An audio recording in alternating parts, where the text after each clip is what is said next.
Hi guys, it's Kimberly T here with another great episode. We're talking to Christy Russell, a prominent travel and fashion influencer. She is also a cancer survivor and an ambassador to the American Cancer Society.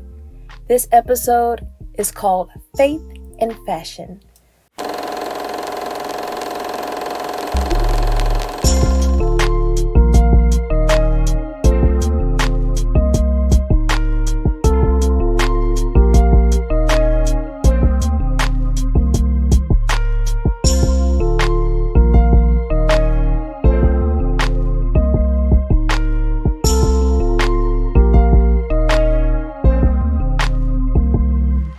Dr. Christy, you are Nigerian American, a proud Nigerian American. Yes. Can you share with us a little bit about your upbringing? I sure will. First of all, thank you so much for having me. I'm so honored and blessed to be here, and just to have reconnected with you, I really feel like it was the Lord. So thank you for that.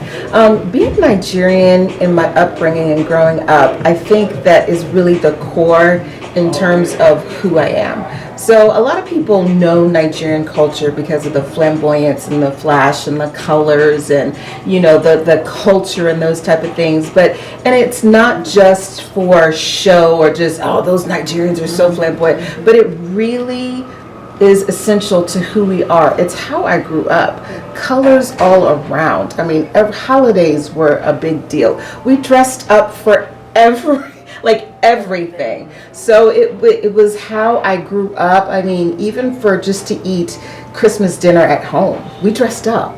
We dressed up for everything. Every occasion was a big celebration. So celebration and just living life on a big grand scale was how I grew up. So it shaped and it was imprinted, and I loved color. Always loved color. It was always a part of just, it made me happy, and it was part of my culture. I saw it around, and it filled my world. So color had always been a part of who I was and, you know, how I grew up. But that kind of shifted a little bit as I got older and got in certain environments where it became, you're too dark to wear all that color.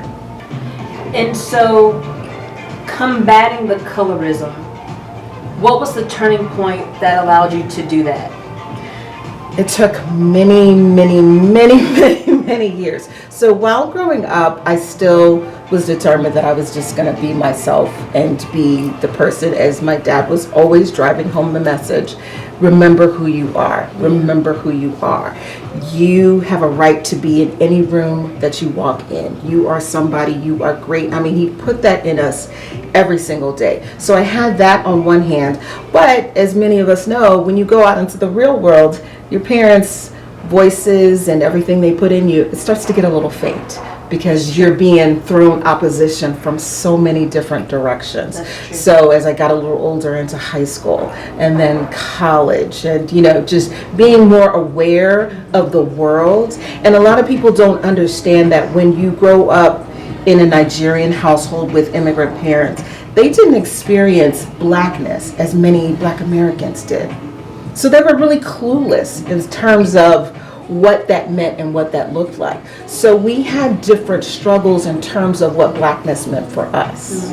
Because while we looked like all our other Black Americans, but we didn't have the same experiences. We didn't have all those same shared experiences. So it was very different for us. We didn't know how to not walk with our head high. We didn't know how to not be proud of who we were, you know, who we were. So it was a very different, that whole acculturation experience was very different for us, and we had to learn to balance it. And me being the oldest, I had to learn how to navigate it, but also still try to help my siblings navigate it as well. So are you the oldest out of your siblings? Yes, I'm the oldest of four. Oldest of four. Yeah. And you guys were raised in Nigeria for a time and then came to America? So we were all born in the U.S. We were all born in the United States. And then around the time I was about 8 years old, my dad decided, he said, you know what, we got our education, we came here, we worked, we did what we wanted to do, you know, started our American lives. You guys were all born here, now it's time to go back home. So they sold everything, packed up everything, and moved us to Nigeria. What my parents How old were you? I was 9 years old. Wow. What they didn't realize was that the Nigeria they grew up in had changed. And it was so different. They came to the U.S. in the 70s, and now you're trying to go back. No, actually late 60s, because I was born in the early 70s. So they came to the U.S. late 60s. They had been here, and now you're trying to go back, like, in the 80s, and that it was different than when they grew up, and they didn't think about that. They didn't factor that in, and then you're taking your children who have only known a U.S. life into a very different.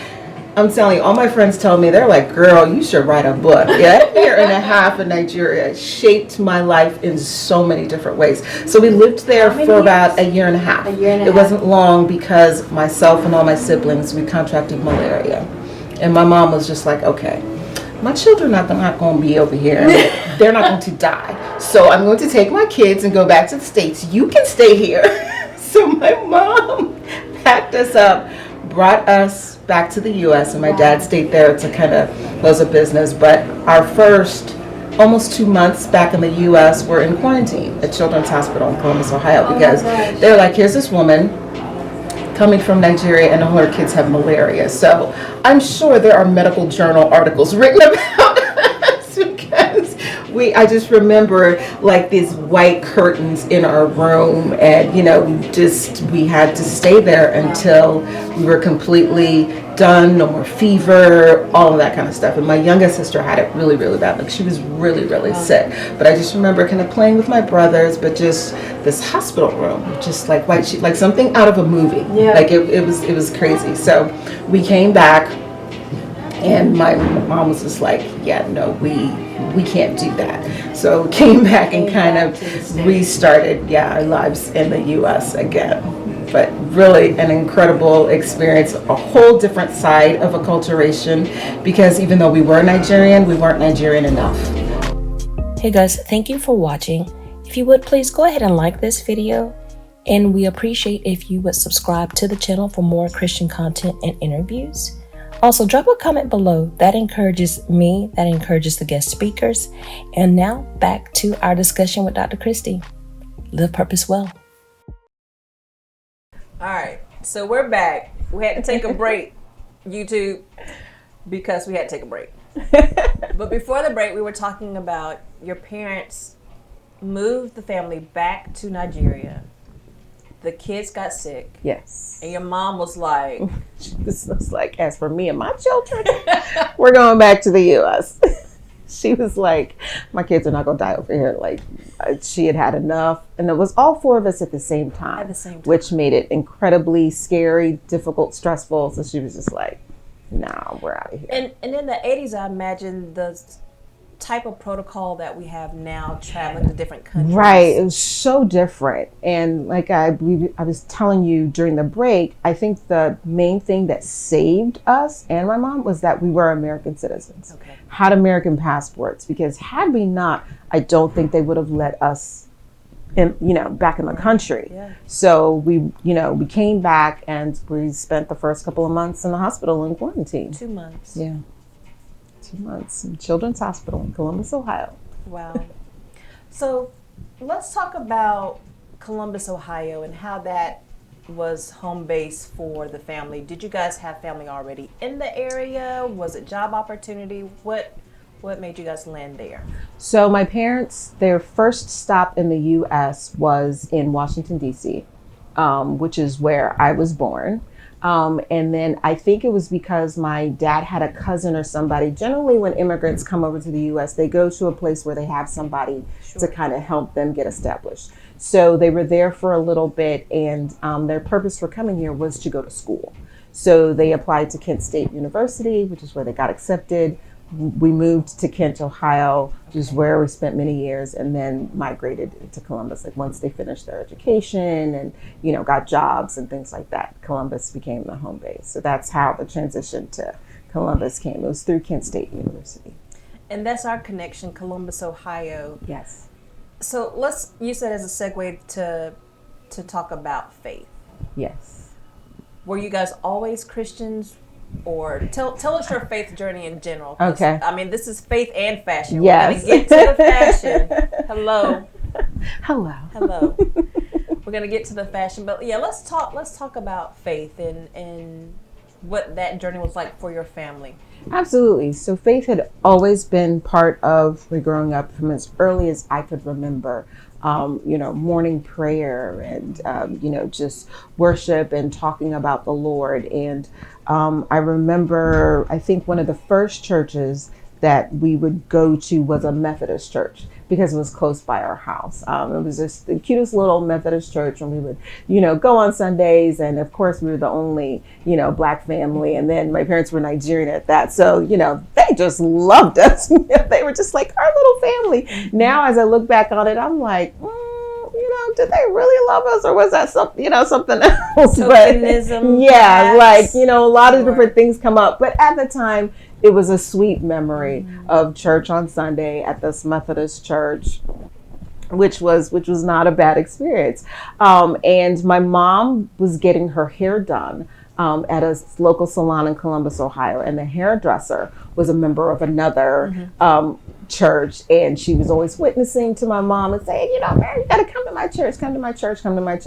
And that's how we migrated and moved to the new church that we were a part of for many, many years. When I met you, you were Elder Christy.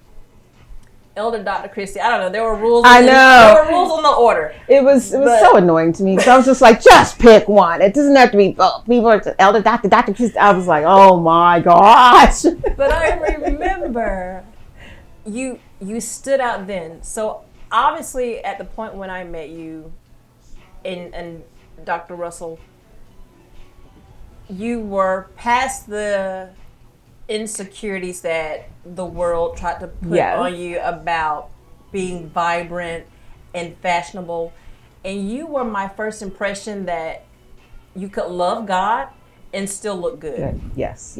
I mean, it was just something it was so odd to me. I thought, why does it have to be one or the other? Why is it mutually exclusive? From what I remembered in the Bible, I was like, the women in the Bible were very vibrant, and they had beautiful tapestry and beautiful colors and beautiful outfits and beautiful things. So I really never understood where that mindset came, that in order to be one who was a true dedicated believer, you had to look like you were a poor pauper and, I guess not draw attention to yourself. And, there was this mindset that you had to kind of be meek and lowly.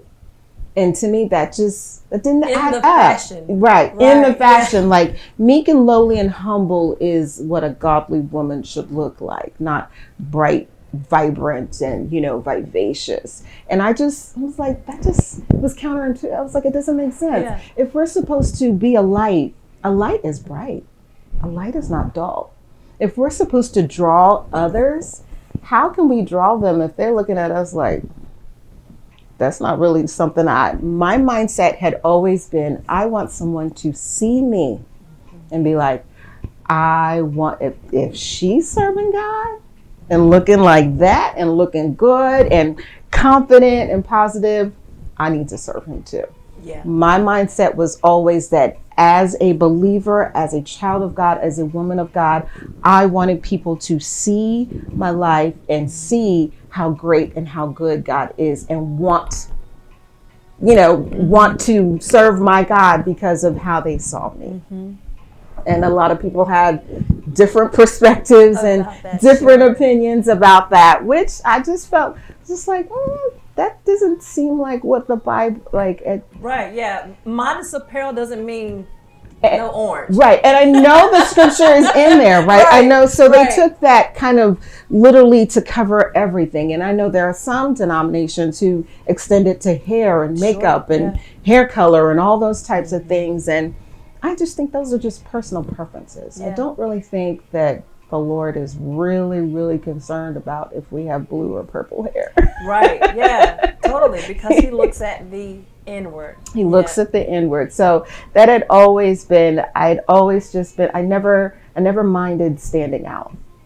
Well, just know that you were a role model for new believers, because you just were. You just were. Thank you. As I was trying to figure out everything and what holiness meant and this new way of living meant, you were a beacon. Seriously. Oh, thank you. That it's like, I don't have to be this sad, dressed in all black individual. Right, right. Like I said, like, God is a God of light. He's a God of life. You should look like you have light and life. Y'all hear that? Look Y'all like hear you that? have light Look and life. like you have light and life. Because his power, if it dwells within, it's going to come out. You have to, and it's not saying everybody has to wear orange and blue and turquoise. Yeah. If you just like black and there's some people, they're just like, I'm just very basic, neutral. That's fine. But you can still be full of light and life in your neutrals. Mm-hmm. Mm-hmm. That's awesome. My humble opinion. No, that's awesome. So your family was always a family of faith. Yes, definitely. Education. So in my household growing up, the two things we knew for sure, some things we questioned, but two things for sure. We prayed to the true and living God, believed in his son Jesus, and second, you were going to get your education. Like we never had those talks like, do you want to go to college? There was never a do you. It's when you go to college, or whichever college you go. That just was how my parents talked to us. We were never asked. And so what do you say to people who would submit, well, college is not for everyone? Right. And I absolutely agree with that, and I understand that. But I also am a very firm believer in that you have to read the societal room. There was a time when, if you work hard, pull yourself up by your bootstraps or whatever, you could make it in America. Then we kind of shifted through that time to where you really needed a college degree to do basic jobs. Now there's another shift. College is still very important, but now we're in this new era where people starting their own businesses. Because of the pandemic, a lot of things shifted. People are working from home, starting their own businesses. We have influencers now. You don't need a college degree to be an influencer. There are people on TikTok with 5-6 million followers and are making buku money. So I think it's just important it depends on what you want to do. What are your plans? What are your goals? And determine if it's right. But in anything you decide to do, and my scripture has always been, Daniel, that if you have the Spirit of the living God abiding in you, it is incumbent upon us to be 10 times better in whatever you're doing. That's good. That has always been my motto in everything that I'm doing. Because I represent the true and living God, then I have to be better. I have to do better. I have to work harder. I have to make sure. And it's consistent. It's not anything that's stressful. It's just, you know what? I want to be better than the person I was yesterday. Exactly. And it's not in competition with anybody else. That's right. It's in competition with yourself. Yeah. My biggest competition is myself. I'm always striving to be better, to do better, to learn how to do things better. So to me, that's where education comes in. There are so many different ways of learning. You may not necessarily need a college or I don't have a degree in content creation or influencing, but I'm constantly learning and evolving and learning the tricks of the trade, so to speak, and figuring out, how to kind of find my voice in this new, area that I'm in. So I think education is still important because there are certain skills and things you learn by going through college that I think are very important in life. But it's not the only key to success. But in our day and time, it will help. I will say that it definitely will help. Unless you are trying to do something very, very specific, high school education really is not going to get you that far, unfortunately. Sure. So do you mind sharing with us your degrees? People are going to be like, oh my God. No. Don't come after Dr. Christy. Don't come after me. I just like to learn. And like I said, 10 times better. Because I think it's super important for your followers, anyone that may come across this interview, to know that they can do it. Absolutely. And that it's possible, and you don't have an air about yourself. And I just want to celebrate your accomplishments. And you have great accomplishments. So just, do you mind? Okay. Humor me and just remind me of your degrees. So I have a bachelor's of arts in psychology from and yes, people, I said the Ohio State University. Get over it. We are the Ohio State University forever, period. And then I have a Bachelor of Science from Georgia State University in criminal justice. And I have a master's in social work from the Ohio State University, again, and culminating with my doctorate in human development and family studies and sociology from say it with me, Ohio State University. Go Buckeyes. Go Bucks, go Bucks. That's awesome. Thank you. I mean, Thank really, you. that deserves an applause. Thank you. So let's move into Dr. Christy, modern day. You've taught at several institutions, Yes. universities, and how did you land in this space?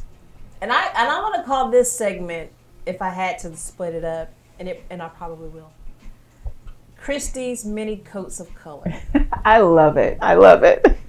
So that's exactly what it is. The many coats that are all woven into the same fabric and tapestry. So higher education has always been where I've worked. Like you said, I've taught, developed and run different academic programs through the institutions of higher education that I've worked. I've also published articles, sat on board. I love to learn, and I love doing research. So I guess because going to a Research One university for most of my education, that just became kind of ingrained in me. So doing research and finding information and hearing other people's thoughts and offering my own and all that just has always just been very interesting to me, and I've always loved it. So higher education has always been when I worked. And then in 2019, I'll just give a short snippet. So in 2019, I was working at Vanderbilt University in the athletics department with the Vanderbilt football team as the director of player development. The Lord really blessed me with that position. I was the first woman and woman of color to have that position for an SEC football team. Wow. So it was really, really an exciting, thank you. It was really an exciting, interesting time. And that's another chapter in my book that I'll write someday.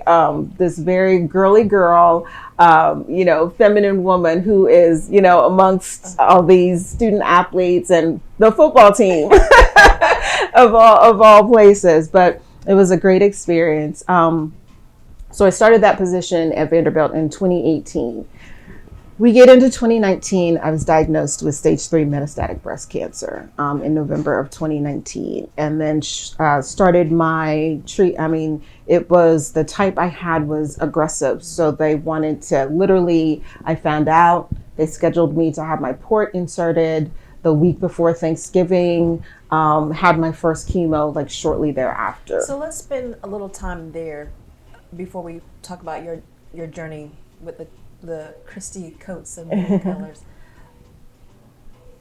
Did you detect something, or did it come up? Yes, I did. I had felt just something was just off with my body for a while, just excessive tiredness. And my husband and I have always had this running joke. We're like, sleep's overrated. You're going to be tired because there are busy people always coming and going and doing. But it was a different type of tiredness. It was different. And I felt a lump under my left armpit. Started out kind of small, and I thought, this is odd. It's different. Progressively kind of got bigger. And Then summer of 2019, I called my doctor's office and made an appointment. But because I was busy at work, didn't have time, kept canceling, rescheduling. Yeah. And then finally, the physician's assistant called me back. She said, Mrs. Russell, we really, I looked at the notes of what you said you're coming in for. I would really like you to come in. This really sounds alarming. And I thought, okay, let me actually go in and get checked out. Went in to get it checked out, and I saw it all over her face. Wow. Something was wrong. And at that point, it had gotten quite huge. Okay. So they sent me to get a biopsy, and the biopsy came back positive, and everything just literally happened so fast. And it was just I say it's an odd time, but also I just am a firm believer that the Lord's timing is never wrong. It was an odd time. And in some ways you can look at it like it's the worst time to go through something like that, because shortly thereafter we were thrust into the pandemic. Yeah.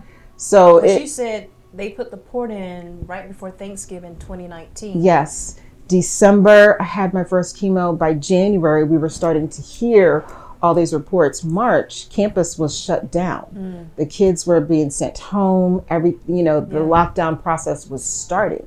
And I was still actively in my treatments, in everything. So my husband couldn't come with me to anything. My daughters couldn't be, no family could come. I went through everything by myself. So that, to me, as I look back on it now, I'll be honest, I don't think I felt that way then, that this is good. No, I felt very isolated. I felt very alone. I was never angry. I was just more so just alone. Right? But there were times where in that isolation, it was time where I really had time to kind of think and reflect, and it was just me and the Lord. And as I look back on it now, that's what he wanted. He wanted to have that time to really get me to myself, where it was just me and him, because that was the big 180 shift for me. Because I remember sitting in one of my chemo sessions that it was just, sometimes they weren't so bad, other times they were awful. I just was more sick than other times. And this particular time, I remember sitting in the room just crying. I'd been sick all night, and then sick going into the chemo, and it just felt miserable. It was just a bad day. And I remember sitting in the room, and the nurse had to come and give me a sedative just to help me just calm down and go to sleep, just because I was just miserable. Sure. And right before I drifted off to sleep, I made a vow to the Lord. I was like, Lord, if you would help me and help me to survive, when I come out of this, I'm going to be different. I'm not going to let all the things that were holding me back hold me back anymore. And I'm going to use this for your glory. I am going to do something, and do something big. And it still makes me emotional, because that was, and I drifted off to sleep because they had given me the medication. But it was at that moment that was when I had that time to myself, and I was like, Lord, if you just let me survive, I'm not gonna let this take me down and take me out. I'm coming out better, bigger, stronger, and everybody watch out, because it's a new I don't care attitude. Yeah. And it's a walking in purpose. Yes, it was a mindset and a mind shift of kind of taking me back to the earlier years of when my dad was putting it in us to remember who I was. Because there was a time period where I had forgotten that. Oof. Hold on. I'm just going to pull out the Kleenex that we have tucked under. Get myself together. Oh, that's beautiful. For any of you watching and listening out there, you have to have your moment where you decide for yourself if you are going to live and live with purpose, live in your purpose, live purposely. Because up until the time I've been living, right? I've been doing, and was achieving a certain level of success. But was I really living in my purpose? To me, when I hear that, there's a joy that comes with it. But I was tired. I was stressed out. I had just been raised to be a hardworking woman. And that whole, strong black woman. Yes. My friends and I, we kind of have a funny group chat. We're like, where can we unsubscribe from the strong black woman group chat? Because, take me off the group chat because that's too much. It just gets too much, right? Is. So, but that was just who I was. So I was just trained to keep going. But it wasn't with a sense of just joy and purpose. And that's what I think the Lord was trying to get me back to. Yeah. Because it's different when you're doing something with a joy and with a purpose and knowing this is what you're meant to do. And so you have this renewed and stronger faith. Yes. A stronger sense of purpose. You get the all clear, you're done with your treatment. Yes, February 2021, I'll never forget. They took my port out because for me, as long as I still had the port, I was just like, yeah, I hear y'all saying I'm good, but you won't take this port out. You won't take this port out. But when they took the port out and they said there were no more traces of cancer in my body and that I was done, I was like, all right, it's the green light. That's right. That's right. We're going to clap right there too. Glory to God. Thank you, Jesus. That was my green light. That was it. I was like, okay, Lord, you did what you said you were going to do for me. And now I'm going to do exactly what I promised you that I was going to do. I'm not letting anybody, anything hold me back. And it's time to go and walk and do and be and live and thrive. Yeah. Not just survive, but flourish and thrive. Because a lot of us, we go through life on survival mode. And that was me for so long. I was in survival mode. Say that again. Say we it go again through life. We go through life in survival mode because we've been taught how to do and what to do. And, we know all the things we need to do. You got to keep working to keep the lights on, the rent paid, food in the refrigerator, taking care of the kids. You're just surviving. But we need to get to a point, and God wants us to be at a point where you're not just surviving, but you're flourishing and you're thriving. Right? I didn't want to just be a breast cancer survivor. I wanted to thrive and I wanted to flourish. So I was like, if this means me going over the top with how I do everything that I'm doing, then that's what it's going to take, because I'm not just a survivor, but I'm thriving and I'm flourishing. That was good, Dr. Christy. This is good being here. And I hope the people watching, I hope you're sitting there and you get inspired and encouraged and uplifted. I want you to feel what I'm sending you through the video, through the camera, through the lens, because this is real. And it really, I'm so passionate about it because it really is real to me, and it's important, and it's my testimony, but it's the platform God has given me. And anytime I can help to get the message out that what God wants for his people in this way that he has given it to me, then I love every opportunity to do that. I love that. So do you just come home and you're like, okay, honey, I'm not going to teach anymore. I'm just going to start being an influencer.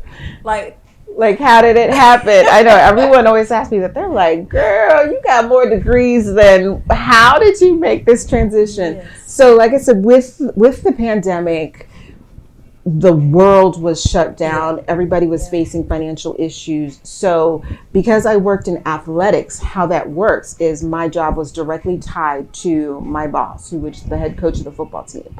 And he was let go out of his contract. Okay. So once he's let go, all the people tied to his contract, so all of our contracts were not renewed. Now the good thing was that the Lord really blessed me because they were good to me, because they knew I was still kind of at the tail end of my treatments, and no job means no health insurance. So they extended my contract and made sure that I had medical coverage up until, when I needed it. Nice. Which I was like, Lord, I thank you. So they really were good to me and let me get through everything, finish everything. So it was just kind of like a grace period they gave me once my contract had ended, to make sure that I got everything that I needed to do done. So once that was over, and so my husband and I sat, and of course you just kind of have, my husband is a very big numbers man. So notebooks and papers, and you should see my house. Like, we have big Post-it notes on the wall. Like, we are very much, visually oriented in terms of planning and writing things down. So he pulls out the notebooks. I'm like, oh Lord, we got the notebooks. What are we going to do? So he was like, well, I was like, well, I got to apply to other universities. Right. I'm an academic. I'd always been blogging, but on the side. Okay. So I was doing it on the side just because I like fashion. It was like more like a passion project. project. It was more like a passion project, a nice hobby, pastime. I mean, my students were the sweetest things. They were just like, oh my gosh, Dr. Christy, like, we've never had a professor like her. Like, I would come in like in a purple suit and like, pink heel. And they were just like, our professor is the bomb. So I always stood out for my clothes and my colors, and blogging was starting to pick up at that time. So it was something cute. Social media was just kind of becoming new. Right. Everybody was posting cute pictures on Instagram. So It was fun. Something I did on the side. When I was diagnosed with breast cancer, I shared my story on my social media, and my account it just resonated with people. It blew up, and I had no idea that was going to happen. I was just like, whoa. And at the time, the mark to reach was 10,000 followers. So I hit the 10,000 followers, and I was just like, oh my gosh, because at that time with Instagram, once you reached 10,000 followers, you could get the swipe up in your stories for you to, promote products, and people could swipe the links at that time. I'm dating myself to back when Instagram was good those days. 10,000 followers. So my husband and I talked about it, and he said, do you really want to go back to acting? I was like, I have. We've enjoyed a certain way of living because of, my jobs. I was like, I have to, don't I? He was just like, do you? I'm like, don't I? He's like, do you? I'm like, but don't I though? He was like, do you? I'm like, but sir, you're the numbers man, don't I? And he was just like, well, he said, I'm not going to push you. He said, but think about it. So I didn't listen to him. So I'm applying. Wow. Applying, doing interviews, applying. I applied to probably over 100 and something universities, academic positions, got some offers, and I was just like, they're not offering me enough. But it wasn't blossoming. I'm just like, I'm an accomplished academic. What's going on here? And my husband's sitting over there like, I'm trying to, he was very much of the mindset all along that once my contract at Vanderbilt ended, he was just like, this is your time to really be a full-time content creator. I just wasn't so convinced. I was scared. He wasn't. He was just like, I would come in and tell him, I was just like, can you believe what they're offering me? He's just like, yeah. He was not phased. He was of the mindset very early on. This is what you're meant to do, and this is your chance and opportunity to do it. And he was just kept saying, he said, well, no, it's not that. Because I was just like, they don't want me. I was like, what's wrong? He said, it's not that. He said, the Lord is not opening those doors for you. Yeah. And I had to say, okay, you're right. These doors aren't. I was just like, but how are we going to make it financially? Da, da, da. Right. He said, that's what we're going to do. We're going to get rid of this house here in Nashville, this big old 4,000 square foot house that is bleeding us, draining us, and it's just me, you, and the girls. Nobody else is coming. He's like, we're going to start from scratch, keep our expenses low so that you can try that. He said, academia will be here. He said, nobody's going to take your credentials from you. That's right. Your credentials are your credentials. That's you are who you are. That's right. You have a very wonderful professional resume. He said, just try it. So I said, okay. This was in March or April of 2021. And I said, okay, we're going to move to Chicago, where our oldest daughter was going to Chicago for her master's program. When we came and we visited, and we were like, you know what? We really like Chicago. Let's see. Yeah. So we were always of the mindset, let's see if it works out. And before you know it, just things, boom, boom, boom, boom, we're just working out perfectly. Moved to Chicago. In that same year, within a month of us moving, my account got hacked. my 10,000 followers that I had worked so hard for, this, that, and the other, got hacked, and I couldn't get it back. So I had to literally start from zero. Wow. So in May of 2021, I started my account all over again from zero. And again, I was like, Lord. And so my mantra at that time was, I didn't let breast cancer defeat me. Some hacker in Russia is not going to defeat me on this platform. I'm going to start from scratch and do it again. So May 2021 to now, started again, just being consistent and really going hard. Like I, told the Lord that I was going to now almost over 200,000 followers across all my platforms. And I'm like, that is nobody but God. And I mean, the partnerships and all those things that come along with it. And I'm just like, you were right, sir. He was just like, I told you. But it really was a leap of faith, because it felt to me, it seems counterintuitive. Once I made the decision, then my account got hacked. I was like, but Lord, I just said I was going to do this one. Right. And within because my first partnership was with Amazon. Okay. And so I wrote back to the representative. I was like, my account got hacked. I know I probably can't be. You said you have to have so many followers before you can have to be in these, right, in the Amazon influencer program. And she wrote me back. She was just like, I'm so sorry to hear that. She said, you know what? She said, no, we're not going to kick you out. She was just like, you've been doing this and you're doing great. She was just like, you'll build again. She was like, we're going to keep your account, keep everything as it is, just build again. So that was I was like, okay, Lord, favor. I can do this. So I just started from zero, was able to stay in the Amazon influencer program, which was great because I just worked on building my storefront and promoting the Amazon products. And, here we are today. And I just look back and I'm like, Lord, you really did that. Yeah. Like, how in the world how did this happen? I know how it happened, but I'm still in awe. I'm still amazed, because God really is all powerful. He really is. And people out there, I mean, it's not just something a cute phrase that you retweet or put on threads or, a caption you put in the memes. Oh, no. God is real. He is good to his people and to his children. Amen. He is so good and so faithful. He really, really is. He really is. And to me, it's so important that I continue to just talk about his goodness, because I promised him that I would use this platform to do that. That's beautiful. So even when the trolls come in my comments, and then people say some wild stuff, and block and delete is there for a reason. I was just like, when they created Instagram, they gave us those tools for a reason. Sure. Block, mute, delete, and keep it moving. You're not going to come on my page and tell me. Say that again. Block, delete, and mute. That'll save your life every time. I'm telling you.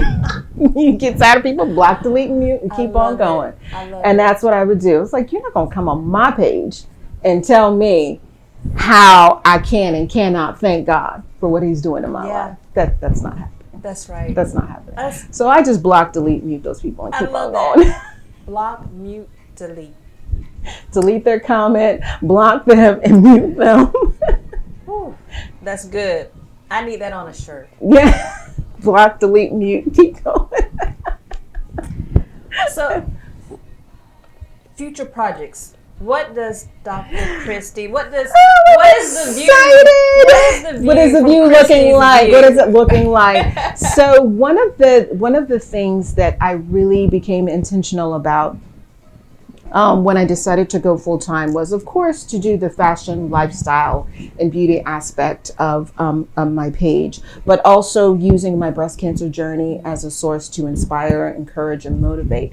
And I started a kind of an informal nonprofit called Lola's House of Chicago, because my grand idea is to actually have a physical location a place of resource where women in the local community, because I've sat on several boards and been part of projects where they talk about the disparity for African American women in terms of the resources and preventative care in terms of breast cancer.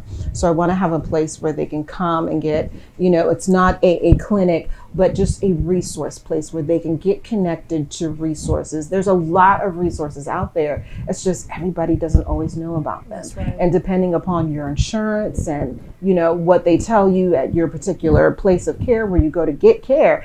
I happen to have an excellent medical team at Vanderbilt, full of information, giving me resources, but I talked to a lot of women who didn't have that and who didn't know, because we would sit and just be, exchanging stories, and I would say, oh, well, did you know? Like, no, I'd never even heard of that. Yeah. I didn't know that was an available resource. So I want to have a place where we can get the information about these resources out.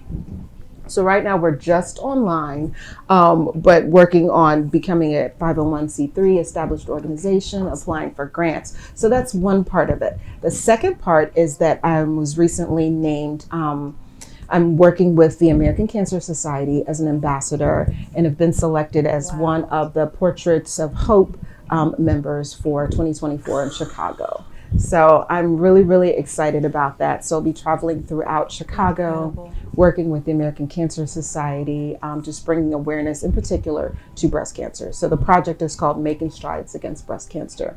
So because the American Cancer Society deals with cancer as a whole, but this particular project is focusing on breast cancer. So I was just so honored that they chose and selected me to be this is the first time they are focusing on Chicago specifically. Wow. So I'm really excited about where that project is going to go this year and doing that, because that was one of my goals for 2024 was to really be more intentional about building that side of my platform and really doing more in the community, doing more advocacy work, and using this attentive, captive, audience in this platform to do something powerful and meaningful and important within the community. And in conjunction with that, I'm a board member with the Women's Encouragement Breakfast, which is founded by Dr. Crystal Lucky, our darling Dr. Lucky. So, and that has just been an amazing, amazing journey. And the Lord has been blessing us in the Women's Encouragement Breakfast.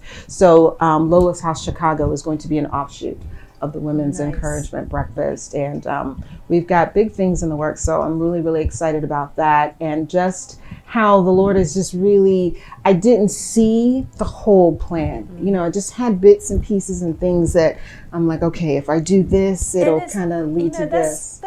That's how God works. I'm learning. It is. He doesn't lay out the whole plan. I could not see it at all, but now I'm like, wow, it's really. And my husband tells me, he's like, this is you.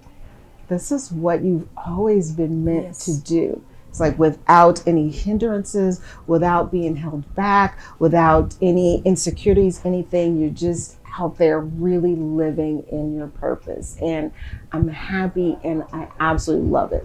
Even with the ups and downs. And that does not mean in people. I want you to hear me and hear me well. Talk to the people, Dr. That Christy. does not, anytime you hear anybody saying that they're blessed and happy and doing well, do not mistake that to think that their life is perfect. Life is never perfect for anybody. I don't care who you are, how much money you have, how little money you have. Life is never perfect. We're not talking about perfection. I'm talking about with the good, with the bad, with the windy roads, with the twists and turns.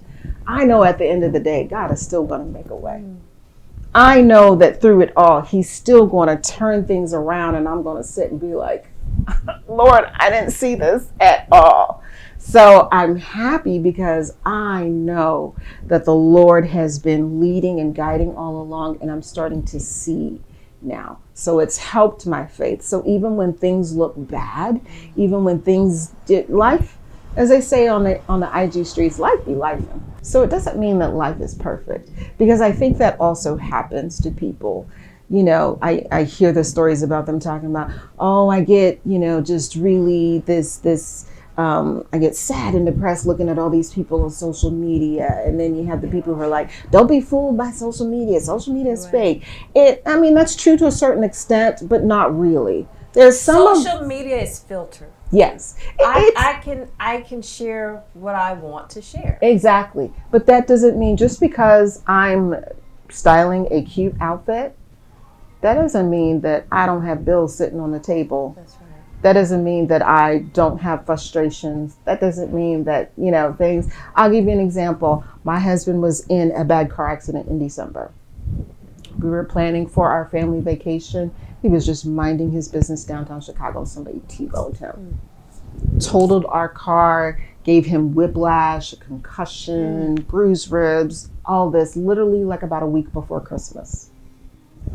We still, kind of modified our Christmas plans, went on a little trip and came back. And this is April and we're still dealing with all of that. Right. Life's everybody. That's right. Right? Like between all the insurance companies, like I was just like. And so what's your, when life is lifing, what is your go-to? Like, do you literally put on a beautiful outfit, put on some lipstick and keep going? Because I have a friend, like that's her thing. It's like, you know what? I'm just gonna put on some makeup to get to the next point. But what is your go-to? Do you have I never. This was something that I learned from my mother. You never look like what you're going through. You just never. She always never. Sit that one in the camera. You never look like what you're going through. That is something I learned from my mom. You never look like what you're going through. And I took that to heart and have taken that to heart. Every day I went to chemo, no matter how I felt in the surgery. And you were cute. Makeup. I saw some of the videos from your treatment. And I was like, dang, I'm like, Dr. Christy, beautiful. It didn't matter what I was going through because I wanted to show them that one, I wasn't going to look like what I was going through, but that I still had my faith that God was going to bring me through and bring me out on the other side of it. And there are studies that have been done in terms of when you dress up and when you shower and when you make your bed. You feel better. It does. It does. It releases, and like there's certain endorphins. It's just something that when you look at yourself in the mirror and you look good, you feel better. And that's just always been it for me. Yeah. So I will do a video and I heard like one day I couldn't find the card. When they totaled our car, I couldn't find the card title.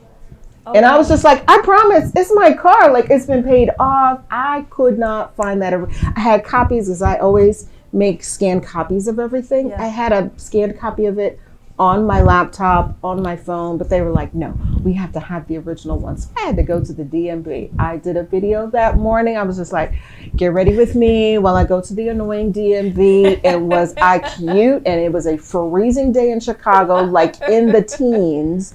I was there with my hot cup of Starbucks and my cute winter outfit to be first in line at 7:15 in the morning.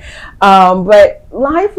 Is that going to stop me from, showing up and looking cute? And all the ladies and there's nobody compliments you like a Black woman. I'm just telling you, the women at the DMV, they were just like, all right, Snow Bunny. Okay, Snow. I had big fluffy boots on, a big fluffy hat, because it was literally, I think it was like single digits, like 9 degrees that morning. But I wanted to be first in line to get this copy of the title so that I could send it to the insurance company, this, that, and the other. Hey, you got to go out and handle your business and do what you need to do. But that to me is real life. It's my content. And some people are like, is your backdrop fake? I'm like, no, that's literally my closet. Like, it's beautiful, by the way. Thank you. I'm like, is it fake? I'm like, who's gonna go through all this effort to make something fake? I was like, no, I walk in every day and this is my world, and it makes me happy. Even on my bad days, I will go in my closet and I'm just like, those days where you feel like, why me? Life is this, life is that. And I just go in there and I'm like, but Lord, you are good. Yes. And I start to pull stuff out and get myself dressed and keep on going. Hey guys, don't forget to like and subscribe, and be sure to follow Dr. Christy on these social media platforms. Now let's get some parting words and fashion tips. parting words, I will leave this with you. And this is what my father always used to tell me. Any room that you walk in, always believe that you are meant to be there. Always believe that you are meant to be there, and do not shrink yourself to fit into any space. Be who you're meant to be and remember who you are. I'm taking off my mic. Cut. That's a wrap. Dr. Christy, I love you so much. Love you too. Thank you so much. All right. This was Thank you. awesome. Thank you. Let's talk about fashion. Fashion really is all about how you want to appear and show up in the world. What message are you giving to people? What are you saying? Fashion to me is a way of speaking loudly as you want to speak to the world without even having to say a word. So what does that look like? What does that mean? Does that mean certain rules? Does that mean certain things? For me, not so much. I think you need to wear what makes you comfortable, what makes you happy, what makes you feel good. So take, for example, this gorgeous multicolored dress that I have on. I found this dress at Nordstrom. It's from a brand called Affirm, and they're all about positive affirmations and how you feel and basically how you want to show up in the world. So I saw that with all the colors. You guys know I'm a color girly, and I was immediately in love. It's really simple. It's a mesh bodycon dress with a lot of beautiful colors and patterns. So I wanted to play up on all those colors. So you could go with picking a color in the dress and focus on one color and highlight those in the jewelry, in the accessories, and in the shoes. But I decided just to play with all the different colors because the dress was fun and vibrant, and I just wanted to play up on that fun. So you'll notice the shoes are my fabulous favorite platform Kurt Geiger shoes with all the colors in it, and it picks up on some of the colors in the dress. There's no wrong or right. It's all about how you feel. When I put those shoes on with that outfit, I was like, yes, this is it. I felt amazing, and that's the key to making fashion pop. And then I went pretty simple with my jewelry. Well, simple for me. My earrings are these beautiful floral dangle earrings, and I didn't do any bracelets because there are thumb holes in the dress. So it gave it kind of a sporty vibe, yet it was elegant, colorful, fun, sexy, all the things rolled up into one. So that's one example of how you play with fashion and how you show up in the world, and what message, what song are you singing to people when you show up. And then this next dress, actually, it's the one I have on, is another dress I found at Nordstrom. Again, from the same brand, Affirm, another mesh bodycon dress. And this time I wanted to kind of play up the neutral aspects of it. And when people think of neutrals, they think of boring. Neutrals are not boring. Neutrals are just colors that kind of go with everything. So we have some orange, and I guess it's kind of a peachy kind of orange, and some tans, which I think are really, really beautiful colors that go with everything. So I wanted to play up the colors in this, and I add pops of gold. So I have the gold bracelets, the gold shoes, of course, gold earrings, just to really kind of give the vibe that I wanted to in the dress. So the most important takeaway when you're thinking about fashion and you're thinking about, well, what looks good on me, is dressing for your body type. Number one, what are my rules of fashion? Dress for your body type.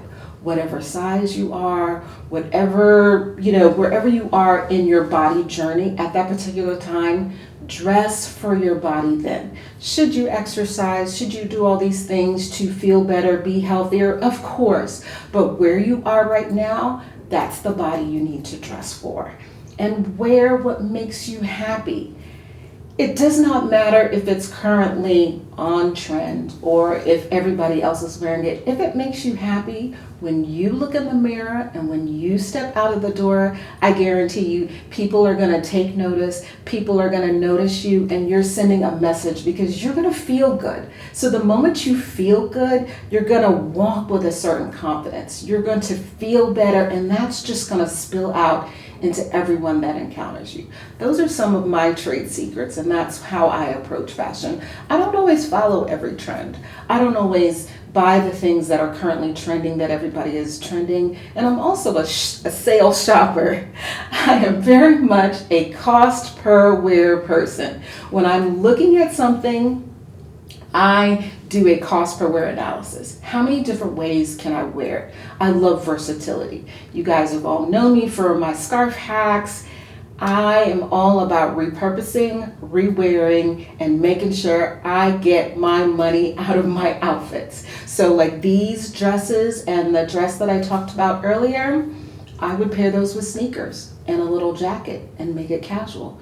Add heels to dress it up. Have fun with fashion. That's the last thing I want to leave with you today. Have fun with fashion. Fashion should not be stressful. It should not be a chore. The way you show up in the world is kind of your power to say, I'm here, without even opening up your mouth. So when you feel good and you look good, you're going to portray something out to people and they're going to pick it up. So stay fashionable, friends. Bye.